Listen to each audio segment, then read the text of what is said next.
round the globe. Stay focused on the fact today.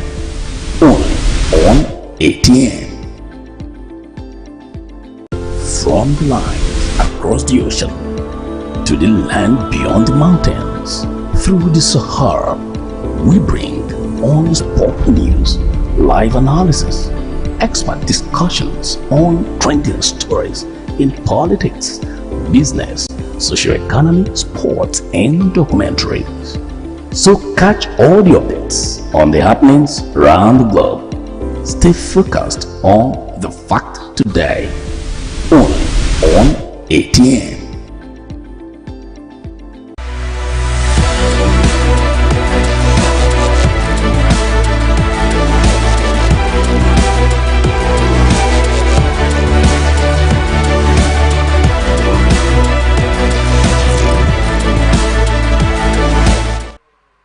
A very pleasant evening to you and welcome and thank you for joining us on Atlantic Television Network, a program called Press Roundtable. It is a convergence of media practitioners who dissect news and current affairs to provide the right balance. This beautiful evening on Press Roundtable, we will be discussing, first of all, we're going to take stories coming from Kano State. Police kidnapper of 18-month-old baby. And coming from Katsina State, terrorists dressed as women kidnapped 26. Fuel scarcity, marketers blame NNPC, seek government help. Economy, tackle food crisis, Senate tells Tinubu. These are the stories we're going to look at when we come back from this short break. Please stay tuned.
Right, we're glad to have you back on the show.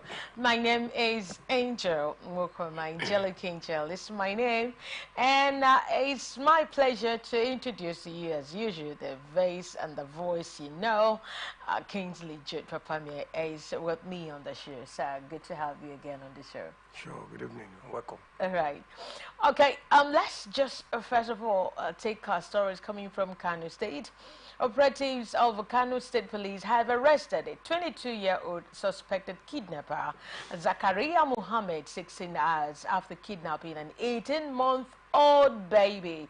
The arrest was made known in a statement by the police command's spokesman, SP Abdullahi Haruna Kaiwa, on Tuesday. Haruna said Muhammad was arrested on Thursday following a report from a resident who claimed that the father of the victim informed him of the incident. He said the suspect demanded 2 million naira ransom for her release. He said on the 4th of July 2024, at about 4 p.m., a report was received from a resident of Sabuwa, Gandu, Kwari, Baka Quarters, Kano, that he received a phone call from an unknown person who claimed to have kidnapped his 2.5-year-old daughter, Amina, and demanded 2 million naira ransom for her release. On receipt of the report, the Commissioner of Police, Kano Command SP Salman Dogo Garba, mobilized a team of anti-kidnapping squad led by SP Aliyu Muhammad Awal with a directive to rescue the victim within 24 hours to ensure the arrest of the suspect. Now, consequently, the squad swung into action, and with sustained effort coupled with intelligence-led technical operations, it led to the arrest of the suspect, Zakaria Muhammad, male, aged 22 years old, of Sabu Wagandu Quarren Baka Quarters, Kano State, on 5th of July 2024 by 8 a.m. That is 16 hours after the kidnap incident. So the police boss also revealed that Mohammed, who is a neighbor to the victim, confessed to having single-handedly committed the offense and led the detectives to where she held the victim hostage. Now, subsequently, the victim was rescued and held in an isolated area in their neighborhood and rushed to the Molitala Mohammed Specialist Hospital, Kano, where she was examined thoroughly, certified healthy, and discharged. Now, we're talking about 18-month-old baby, and this is quite prevalent. You know, when you see a very young child, a baby, 18-month-old, just a year, 2 years and a half, okay, and then he went there and kidnapped the baby. But the angle I'm looking at is it that the parents were so careless that the Mohammed can now come to the neighbor, although he's a neighbor, and he has confessed to the crime. So there is nothing like much investigation about whether he is the one who did the kidnap or not. But now the question is the fault, will you just say that the fault is coming from the parents or the mom who is taking care of the baby? Well, certain incidences like this, normally it has the suspect has already been watching. He has already been watching the neighbors for a very long time. Exactly. And he had the opportunity this time, and he had to exhibit his bad attitude. And I think, first of all, I want to commend the police for taking prompt action to arrest the victim, to arrest the suspect. But you see, the Nigerian society is building towards a very high disaster. And the Nigerian government, although we say they are trying their best, seem not to have actually worked out a strategy. Okay. The security personnel, the armed forces, they've not actually worked out a good security architecture for this country, honestly.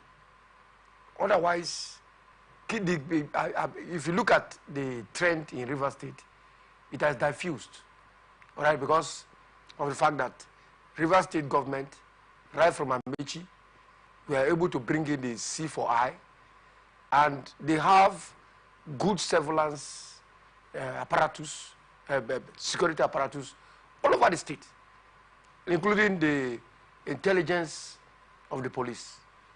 Now, what am I talking about? You see, Kano as a state is thickly populated. We all know that. But this incident that we're seeing is not telling well. A 2-year-old baby in this kind of situation, it tells us that it has come to a time when even the little child is now being taken for ransom. A little child that could die in the hands of such person is now being a ransom child. It's not good for our society. Honestly, the security forces and the judiciary, more especially, who, when such offenses are brought to them, should give such people punitive punishment. Punitive punishment. Kidnapping, I think I understand, is I think the sentence is by death. It should be taken very seriously. These are the measures when punitive punishments and prosecutions are taken against people who have inhuman character, inhuman mind, and think that they can take the side for a ride, should be given proper punishment, capital punishment first, and other consequences, so that when other people see it, they will start to retrieve from engaging in such activities. But for the police and for the security operatives, I want to say that Nigeria is grown up. We are grown up to have come out of this kind of saga. They should build a good satellite and other security architecture that will enable them, smell the activities of criminals. All right? We have come to that age that technology can work. Not human beings running here and there. Technology can work. Where they have studied a particular state, they have studied the environment, and know where their technological apparatus can stay to give them information. And then before these people realize, they'll come to take them away. So if proactive measures are not taken, it is coming to a time where when our children will begin to suffer what they are not meant to suffer. This two-year-old baby, that means appropriate punishment is supposed to be meted to. Yes, for offenders. The Mohammed who kidnapped. Yes, yes. Irrespective of the fact that death sentence. No, there's nothing like because it's going to go through the criminal justice system. But the question is, what is it going to do with the 2-month-old baby? It's what I was saying, that it has come to a situation where people are no more pathetic. They don't have passion any longer. You are not pathetic that this child could die in your hand. Could it be for ritual purposes? Nobody knows. Could it be that he wants to adopt a baby? What? Well, the fact. I'm trying to look at this. No, the fact is that from the sequence of investigation, exactly, that has come out to us that he needed 2 million naira. Yes. It's alarming. Exactly. What neighbor that is living close to you, that if you need something, all right, you can, you can just go and tell your neighbor. Either look, neighbor, for a loan. Yes, neighbor. He could be lying, Yes. I'm just coming from the angle that he could be lying, that he needs some money. Probably that's why he kidnapped it, because nobody is sure whether he wants to do ritual or whatever. Ritual or not. And if that money is not delivered to him, what will you have done with the baby? Exactly. That is the angle I'm going. Exactly. So, that's the point. Yes. So the criminal justice system should hold him very, very severely and treat him in a way that when others hear of the consequences, they will begin to know that government is taking this matter very seriously. Because kidnapping a fellow human being and then putting the person in a very dehumanizing situation is not allowed now. Of course, if you want something, even if there's nobody that God has created that will just die without eating. Because you must have somebody somewhere that will aid you, that will listen to you, that will assist you, and that will give you. Right. Even those beggars on the road, I've not seen a beggar died on the road, because people are so passionate that they will come and even give to the beggar, even if they're not begging them. Because of what? People have that mind. But what about those people who we see that could not have such passion to either have passion for such situations, and then we want to be criminals? You see, so what is it? The security architecture. I'm very mean about the security aspect, because if the security aspect is taken care of, all these problems that are surrounding us will eventually vanish. Okay. Because people will no more find it comfortable to commit crime. Because if you commit, wherever you commit crime, the satellites are seeing you, the security cameras are seeing you, and then you don't have anywhere to hide. And then before you know, you are apprehended. That's why I know that Western countries, they operate. You cannot stay in an isolated place and operate. Mainly you operate, they'll get the signal and they come for you. So this is how proactive our security officers should work, operatives should work. Just as they are able to arrest this criminal, they should also do so in every aspect of the terrorist areas. They know them very well. The terrorist areas which are hotspots, the hotspots should be well targeted so that the kidnapping will reduce drastically. Especially Kaduna, Yobe, and other states. Their target areas. There's another story coming from Katsina State. Yes. And the stories say that some terrorists disguised as women and then kidnapped about 26. It's a terrorist who disguised as women, that's in women's attire, you know, dress. They call it abaya. Yeah. They have kidnapped 26 persons in Katsina State. They attacked Runka community in the state at the weekend and abducted locals, mostly women and children. A local said the terrorists invaded the community at about 10:30 p.m., shooting sporadically. And he said, and I quote, "In my house alone, they abducted 10 females and 2 males. In total, they abducted 26 people from the community," he said. He attributed the attack to the nefarious activities of informants who collaborated with the hoodlums to sabotage government efforts in fighting the terrorists. The informants include even those in a community. He said one of the terrorists was even heard exchanging pleasantries with an informant, telling him, "Today we've come to your hometown. We are yet to identify him," he alleged. Now, confirming the kidnapped, Abdullah Hissani Safana, chairman of Safana local government area in Katsina State, told journalists that 22 locals were abducted, but some were able to escape. He explained that they were taken by surprise as the terrorists disguised wearing abaya, that's the dress of a woman, a sort of dress worn by women in the locality.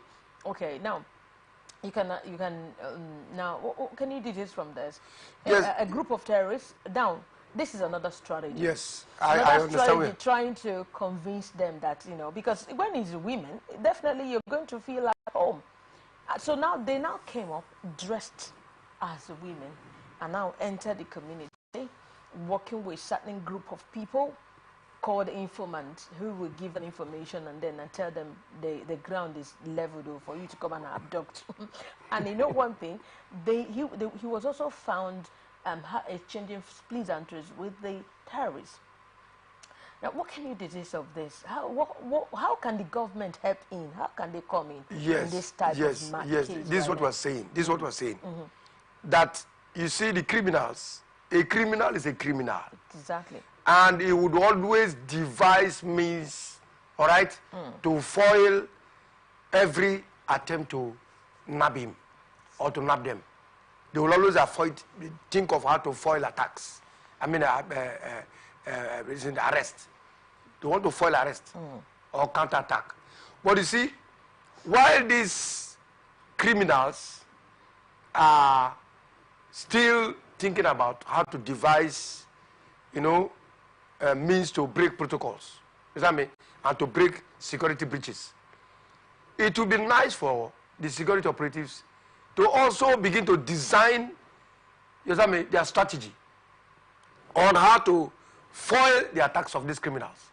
That's what I'm talking about. Because if you refuse to start planning from now, the consequences will be too much for the people tomorrow. And the people will feel that the primary duty of government is failing. The primary duty of government is failing. Because the primary duty of government, by what we know from the Constitution, which is the fundamental objectives of the government, is to protect the lives of citizens and properties and the welfare of the citizens as well. Absolutely. But in this case, the people are suffering as if they are no more safe. And it could happen to me, it could happen to anybody, and it could happen to any other person. But we are advising at this point that the time has come when government should wake up. Government should wake up to their responsibility. That is to say, the security operatives will know they are doing their job. We commend them all the time because it's not an easy thing for somebody to take arms and then start looking for criminals. It's not an easy thing. All right, it's not an easy thing. And then they stay in cold weathers, harsh weathers to combat these criminals. But while they are doing that, government should also put in place measures that will encourage the security operatives. Encourage them. Because if you don't motivate them, some of them will be too weak to go into the field. So more motivation and more security operations and architects, strategy should be put in place. If those things are put in place, these people, no matter the kind of device they make for themselves, security operatives will be so intelligent to fish them out. And before you know, they are napped. And I want to tell the Nigerians as well, wherever you are staying, please don't hide criminals. And don't be an informant. Okay. Because you are not helping the country and you are not helping yourself. Because as you give information to these people to come and kidnap people who are innocent and then put them in mystery, one day it will be your turn. Yes. Because you are doing it to somebody, but it will be your turn. And when it will be your turn, nobody will be there to save you. So if you are that type, you better cease. You better cease from it. Because you are not helping Nigeria as a country. You are not helping the country. We are here to help our country and to be proud of our country. We cannot disgrace and destroy our country for anybody. If we destroy it, where are we going to? This is the understanding that both the Muslims and the Christians should be given to their followers in their churches. Wherever they are preaching, whatever word that they are preaching, they should tell the people to know that this is their country. They cannot leave their country to run to another country. We are all here to build our country and to make sure that our country gets the values for the future generations. If we destroy it now, then we will take care of the country tomorrow. So our fathers left it for us, and we are still sustaining it. So we should be able to have that knowledge to educate and enlighten our people and give them real orientation. This is the time that the National Orientation Agency should help the government and divulge these informations, both in the Hausa radios, Yoruba radios, and other Igbo speaking, divulge information properly in a way that when people see suspicious movement, suspicious dressing of certain people, they should give information to security operatives who will come and nab them. Because we have understand that whatever situation that is happening, there is an informant. All right? Since there is an informant, with the Nigerian society too, the National Orientation Agency should take the responsibility to give people the education and the orientation on how to pass information. All right? When the what do you call it? When the whistleblowing reward exercise came up, you saw people were giving meaningful information, and it was helping the government. So there are other measures the government can apply, all right, to help society get information, so that when information is passed as quick as possible, the kidnappers and the terrorists will be napped, and you will see that the society will be conscious of going after the criminals, and then this exercise will begin to reduce. So that's what we want from them. All right.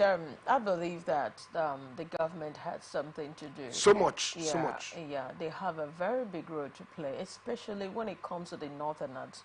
And the northern parts, you know, this terrorists, I think, is highly concentrated in that region. So they have to look into this matter. And now, if they have apprehended this set of people who disguise as women, they should also make sure that they are being investigated thoroughly. Yes. Know their roots, know if they have chain, because this is how you're going to nip it. This is how you're going to, remove it totally. That's correct. Exactly. So when they make such thorough investigation and also discipline them appropriately, sure, they have to face the full wrath of the law, so that the people, all of us, we, the journalists, we know, we will definitely hear the news. Yeah. And also the masses will have that, high confidence in the government that they are really working, like you stated, that it is the duty of the government to protect lives and property of individuals. So when the masses know that government is actually working, they also have to do their own part to assist the government. Maybe when you see any movement that is so suspicious in the neighborhood, you pass information. You pass information, you call on the government. Okay, we want to embark on a very short break. When we come back, we have to look at fuel scarcity. Stay tuned.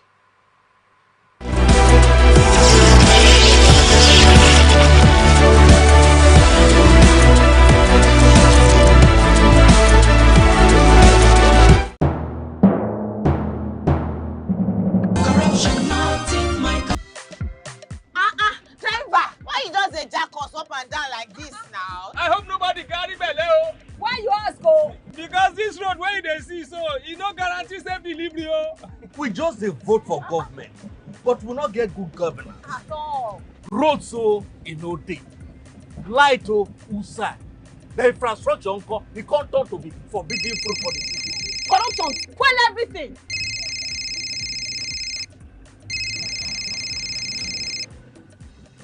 Hello? Hello, madam.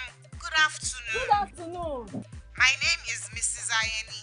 I am calling from the Ministry of Humanitarian Affairs. Okay. Okay, I've been expecting your call. Madam, remove this your phone from loudspeaker. No vex, now my phone be like that. Hello? Are you there? I hear, I'm hearing you. Yes. We saw a copy of your invoice for computers, printers, and laptops. Yes. Are you working on them now? Ma, the prices you quoted are way too high now. Madam, sorry, please don't call. We found the laptop you said is 1.8 million naira for 600,000 naira. Hello? Now my body network there. I can't hear you. Network is bad. Madam, we can hear you. Continue. Hello, I can't hear you. I will call you back. That behavior not good now. Madam, now this kind behavior they kill our country. You suppose do things differently, make Nigeria for better. Corruption not in my country. This message is brought to you by the Akin Fadeyi Foundation, the MacArthur Foundation, and with broadcast support from Atlantic Television Network. corruption not in my country. I don't get a lot. Boy, they won't buga me small. They say, man, give them bribe. I say, nothing. Okay, now, we'll go block later. You remember that contract we will do that time now? They don't pay. But first, you see the house rent with the old things. We go first call caretaker, take the money, slap am. Beg, see, you know, say I get annual levy why they pay for club. Where me and boys they shark beer in our house, I could pay that one. You remember say me and tell you I go buy you motor. I go buy now. Okay, they pay you money now. Why we don't they beg caretaker? Why would they beg landlord, old man, and they agree give us time? Money can't come now. You won't divert am. You said na corruption. Corruption, not in my house and not in my country. Sure. Corruption not in my country. This message is brought to you by the Akin Fadeyi Foundation, the MacArthur Foundation, And with broadcast support from Atlantic Television Network.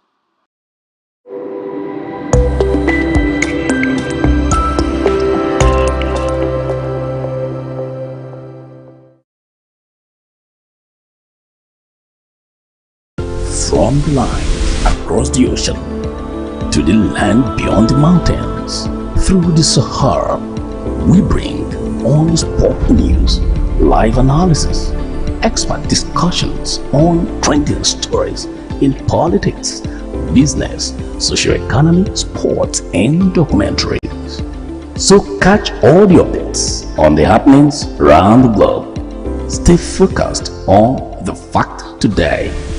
Only on ATN.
glad to have you back on the show. But if you're tuning in right now, you're watching Atlantic Television Network program called Press Roundtable.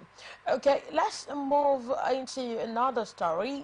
Petrol marketers have attributed the recent petrol scarcity in Nigeria to supply challenges faced by the Nigerian National Petroleum Company Limited, the sole importer of the commodity. Marketers have turned to depot owners to obtain petrol for their retail outlets, resulting in a slight increase in prices across the country.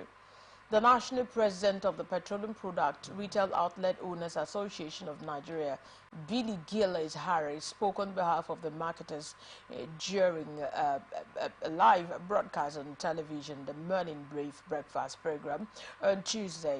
Petrol scarcity has recently hit the country, with the state-managed NNPC blaming the shortage and adverse weather conditions and flooding.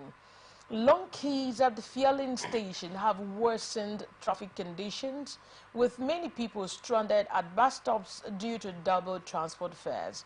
Now, outside the NNPC filling station selling at about 570 naira in Lagos, retail outlets owned by independent marketers have raised their prices from about 615 to over 650 naira. Prices are even higher in Abuja and other states. I don't know, here in Port Harcourt, I know the prices ranges from 700 and above. You can also get like an MPC 500 plus, 600 plus, and 700. So it varies here. Yeah. And now they are blaming, the marketers are blaming the NNPC that they are responsible for the fuel scarcity of what is actually going on in the country. But the question is it actually true? If the marketers should blame the NNPC, then who are we, the masses? Who are we going to blame? How do you look at it? Yes, NNPC, by the report, is telling us that it's the sole importer of fuel. The sole importer. If NNPC is sole importer of fuel, we want to ask, how is the fuel distributed? Because the problem now is coming from distribution. And that is why the marketers are blaming the NNPC. Now, before we go into that nitty-gritty, we want to find out from government, why is their policy not working? The policy of government seems not to be working. This is part of the subsidy removal strategy. It's not working. Security problems are not working. Well, what else again? Price of goods in the market. How to reduce them is not working. So what is actually working? If the oil that Nigeria has, the people are also struggling to buy it, it's a problem now. We thought that the federal government said the last December, by last December of 2023, the refineries will be working. Up till now, the refineries are still not working. Nigeria has 3 refineries, if I'm not mistaken, if not 4. Here in Port Harcourt, Warri, Kaduna, they are not working. Dangote refinery just came in, and we thought that they have higher capacity, at least to subsidize the ones that NNPC is bringing in. It's not working. So what is working in Nigeria? What's actually working? We seem to be tired of what government ought to do, and then they're not doing it. Because they should know that the people hold them in high esteem, that we have competent leaders. We have intelligent people who are at various places working for their services, and they are paid. If you are paid for your services, why is it that the one that the government is paying you, we are taxpayers, we pay our taxes every month, and then we expect that our taxes, where we pay them to, is for these services to be rendered, and then the services are not rendered. That means that the government is silent and the government is sleeping. If this government is not sleeping, we should be, by now, security problems would have been over. If security problems are not over, fuel scarcity problem should have been over. If fuel scarcity problem is not over, the price of goods in the market would have been over. But nothing is working. Now, we're not saying that our leaders are not working. Yes, but what we're saying is that our leaders should be able to understand that the people have them in trust. We want to see what they are doing. If they are tackling one problem, that problem should be tackled to the extreme. If it is security, we want to see where security has been reduced drastically or eliminated. If we are talking about food prices, we want to see how government is putting money into these issues about food prices, either to, like the one they said, they imported goods, they have removed the tax from them. It's a good one. Okay. All right? Let government think about how solutions will come into these problems. What solutions? You remember a few days ago, a man who hanged on the mast. Yes. As a sign of protest that the government should remove fuel subsidy. Now, in any way, do you think that the removal of the fuel subsidy really affected the fuel scarcity? Of course. No, but it didn't affect it. Okay. What is happening right now is that NNPC have not told us what is going on. What is going on. Okay. The fuel that they're importing, are the countries restricted, or is there any restriction going on, or is there any failure in the system? They have not reported. What happened to they only absented themselves from coming to tell Nigerians what happened. Exactly. Otherwise, if something of this nature has happened, NNPC will be the one. Look, this is our situation. Please, Nigeria, take it easy with us. In the next 3-4 days, it will be over. They kept silent. Okay. So that means there's a failure somewhere. There's a fault somewhere. So some people are sabotaging the economy. Some people are sabotaging the effort of government. Some people are sabotaging everything that is working. So government should sit up. Please, they should sit up. Because there are sabotage. They look at the report that we got from Kano. That somebody gave information to those people, I mean to terrorists to come and act. Which means that if people are out to sabotage the government should not sleep. They should make sure that they put their spies everywhere to fish out these people that are putting the government in distress. Our government is in distress. It's very clear to us that government is in distress. If they're in distress, they should wake up to their responsibilities and tell Nigerians what is happening. Nigerians can't just wake up in the morning and then how to go to work becomes a difficult thing. You have 100 naira with you to pay to your office. Before you know, transport has decreased to 500 naira. You stay at home. Is that a good thing? No. It is not. Even the food that people could buy to eat, they could not buy any longer. And then they are telling them to stay back at home. The criminality in the society will increase because the idle man has the devils at the back of him to operate. So let government sit up and act fast in these situations that we find ourselves. It's getting to a situation where people will begin to run mad on the streets. Look at the man who climbed the protester, who climbed the mast. To tell Nigerians that what's happening. Is it not a hidden thing? It's a very clear thing that man felt it. Even the people around him, who even instigated him to go up. And he made himself very clear. We heard this morning that he has been taken to the psychiatric hospital to be tested. Is that the portion of government? Is that what government want to tell us? When even the people that are responsible for the distribution of wealth are even sleeping. All right. They are not working. So if they are not working, government should query them to sit up. If government have reached to query them. This is what the secretary to the state government, should be doing, and the government of the federation should be doing. Where such people fail in their duties, you query them.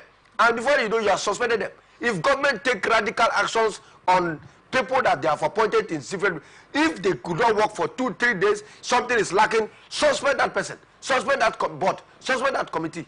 So that when people see it, they begin to know that government is serious about business. Yeah. If people are paying their tax, into such things to work, and what they are paying their tax for is not working, what they are supposed to benefit, they are not working, no dividends of democracy coming from anywhere, is frustrating and is a distress to this country. Yeah, we don't want it. It should stop finally. Frustrating. It's frustrating. It's a distress on the people.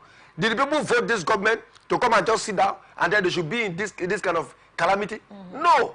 They voted the government because they know that our government is competent, our leaders are competent to work. All right, they are there benefiting every allowances that should make them work. They should take what is due for them and give Nigerians the experience services. The services that we want. We don't want them to sit fallow and enjoy the money. While the people that are generating the money to make the economy work are languishing in pain and in sorrow. It's not advisable. Nigerians voted them. They came out in their masses to vote for them. And then what we are having is disappointment, disgrace, and in fact, a huge taboo. A huge taboo. In the sense that people now see that government are not interested in them and are putting them in more squalor and agony. You know, putting them people in agony. We are somebody we feeling that is this what the government is for? All right. We have competent leaders. I can say it 10 times. We have competent leaders. Let them put these people that are put in the offices to sit up. If nobody is sitting up, sack that person immediately. Put somebody that is serious and let the government move on. Because nothing is working at now. Security is not working. Food is not working. Prices are not working. Fuel is not working. What is working? What is working? Government should come out and tell us what is working, so that we will know that we have confidence in them. Nothing is working. Nothing is working. Yeah, and then we should not also overlook the fact that indigenous refineries are also needed to be working in order to alleviate this kind of fuel scarcity. Yes, if the government did not pay attention to indigenous refineries we have around, I think it's complicating matters. Let's tell ourselves the truth. Everyone is feeling the pain of fuel scarcity. Everyone is feeling the pain that when you get to the fuel station, when you have like 5,000 naira, you cannot buy anything. You know, that's why, and this is now taking us to another story where the Senate are telling Tinubu, who is the president, they said he should first of all tackle food crisis. That there is food crisis, and he's telling on everyone. So let's just go into the story. The Senate has urged President Bola Tinubu to urgently address the food insecurity across the nation. This prayer followed a motion moved by Sunday Karimi, APC from Kogi West, and co-sponsored by Alin Dume, APC Borno South, at a Tuesday plenary. That's today. The motion titled "Urgent Need to Address Food Insecurity and Market Exploitation of Consumables in Nigeria" noted that in the last few months, the price of goods and household consumables had been on an abysmal rise in the country, leading to a high rate of inflation, weakened buying power, and general worsening of living conditions of the vast majority of Nigerians. Karimi further noted that the latest data by the National Bureau of Statistics shows that food inflation in the country skyrocketed to 40.66% on a year-on-year basis, a significant increase from the 24.82% recorded in May 2023. The current market prices of food items such as beans, maize, rice, paddy, yam, tomatoes, and onions, which initially rose by about 40% after the removal of the petroleum subsidy, has now increased to over 100 to 300% without any attributable reason for the increase in prices. Now, he added, although insecurity in food producing regions, bad roads, increase in the cost of transportation attributable to the removal of fuel subsidy and depreciation of the value of naira are possible factors that have contributed to the increase in price of food items, household commodities, and consumables in percentages of increase in cost of transportation, and some other factors listed above is significantly less than the percentage increase in the current price of goods all over the country. The Senate is actually talking about that they fear that the food scarcity is really telling on Nigerians.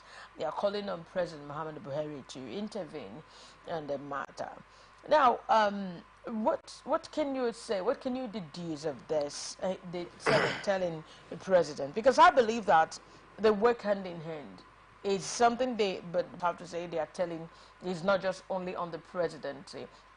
I believe the Senate also have their own part to play in it addressing the menace facing the country. Yes, I think the Senate has done well. It's a good observation.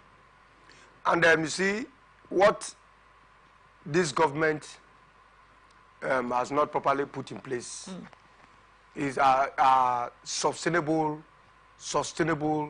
development strategies. This government have not been able to do that. If they think of sustainable packages, all right, these problems would have been taken care of. Now you see, recently the president was able to set up National Advisory Council, National Economic Advisory Council, and I was impressed when I heard Aliko Dangote as chairman and other people involved in the council. But you see, Nigerians, we have even some Nigerians in this country, all right, that has money more than Nigeria. If you don't know, I'll tell you. They have money more than Nigeria. So I want to first of all tell the National Economic Advisory Council that was set up by the president that this is the time for them to work, all right? Because the president cannot do it alone. And he was good enough to choose men of integrity, all right? Men that has the intellectual capacity to do it. And while they are doing it, we Nigerians too, other stakeholders too, have to make their input. And I have one or two inputs to make. You see, in such, not to depend only what can come out of the purse of the federal government, all right? I would want to suggest to make it more easier for them to operate, that they should call for a national, all right, a national economic summit. Okay. You know what I mean? Where they could also raise, they could also discuss about fundraising.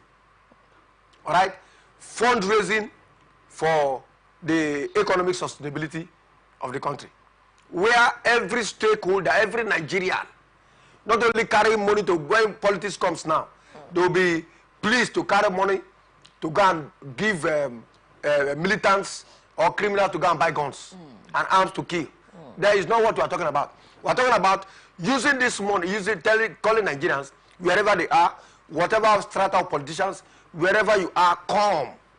And then where everybody is gathered, they should be discussing about the economy of this country. When it comes to fundraising, people should start donating. And with the money that they will donate, all right, the National Economic Council should be able to phantom, all right, the strategy on how to distribute these funds into several sectors of the economy to make the economy work. Now, you see, one of the aspects that I'm privileged to give the idea is that agriculture is the mainstay of the economy of Nigeria. Even when I started elementary school, I was told that the economy, the occupation of Nigeria, first of all, was what? Agriculture. Why, if agriculture is not taken as a priority, then where are we going to? We are not going to anywhere. I think in the news, we had where the Arawa Forum was talking about that they had about 100,000 hectares of land. All right? In the north, that because of insecurity, those lands could not be what? Could not be utilized.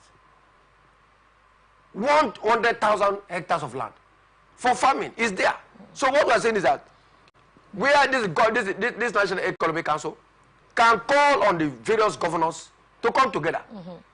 When the governors come together, exactly, you now apportion, look, we are giving you this money for farming, generally for farming. All the 36 state governors should take their share, and let us see the governor that will not utilize this money.